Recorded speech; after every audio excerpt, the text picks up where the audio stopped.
পাহাড়ের চূড়ায় ওঠার পর নতুন একটা অভিজ্ঞতা হলো, সেটা হচ্ছে পাহাড়ে উঠতে কষ্ট এবং নামতে সহজ।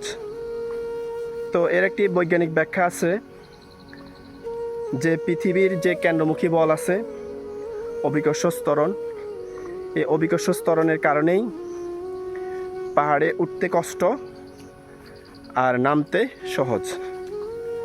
মানে আমরা যখন পাহাড়ে উঠতে যাব তখন পৃথিবীর একটি বল নিচ থেকে আমাদেরকে টানতে থাকে, আর যখন নামতে যাব তখন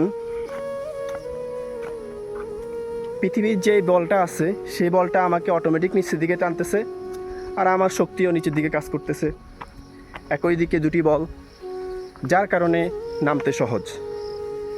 এখন একটা বিষয় যদি আমরা খেয়াল করি, সেটা হচ্ছে ভিন্নভাবে যদি চিন্তা করি, মাটি যে আমাদেরকে সব সময় নিচের দিকে আকর্ষণ করে, টানে, এর মধ্যে কিন্তু রহস্য আছে, এর মধ্যে শিক্ষাও আছে। একটা শিক্ষা হচ্ছে মাটি তার উপরে যে জীবগুলো আছে, এই জীব এই সৃষ্টিকে সব সময় তার নিজের দিকে আকর্ষণ করে, নিজের দিকে টানে।